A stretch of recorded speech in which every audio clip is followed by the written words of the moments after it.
gorgeous red lips, perfectly manicured nails, beautiful lustrous hair, and of course the svelte body in the iconic sarong kebaya. You're a great way to fly. Is that really what makes a Singapore girl?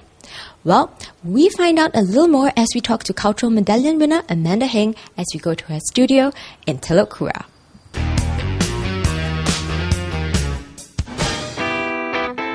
Local artist Amanda Heng is famed for donning the iconic Singapore Airlines stewardess uniform to make critiques about gender, equality and national identity as part of her ongoing performance art series entitled Singirl.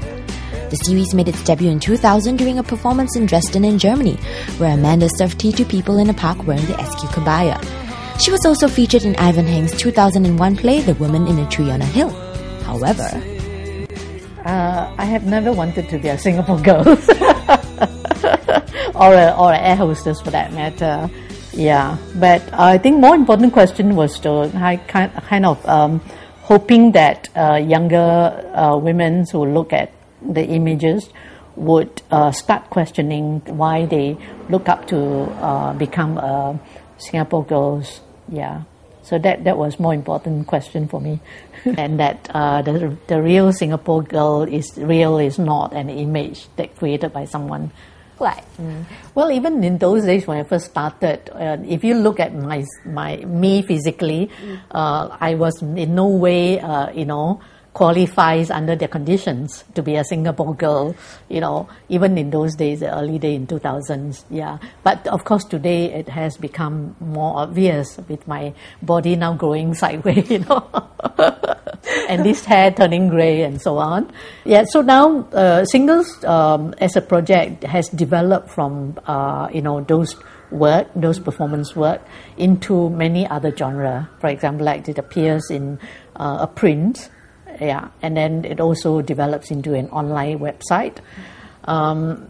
There's also the latest series of photographs that I developed for, which is a commission work by the Art Museum. And these, of course, make reference from the advertisement that the Singapore Airlines been doing.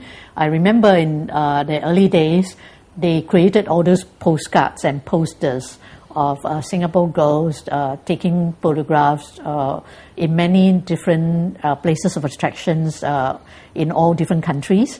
Yeah, so but we never see that in photograph taken in Singapore. So it's interesting for me to kind of visit all these very significant places that we're losing quickly, to remind people that, there is a question here. Is development for economic always right? There has got to be some kind of heritage that we have. And these heritage are already here. And we are actually getting rid of them. Another famous motif that Amanda has adapted into a single works is the NS uniform's camouflage motif.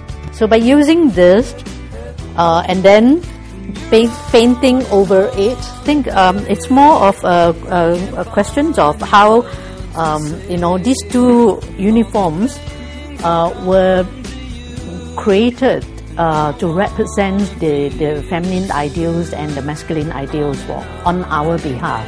So it becomes obvious and quite obvious that once I put them together, question will be raised, you see. And the way we will impose on certain images and representation. This is by hand? Yes, hand painted.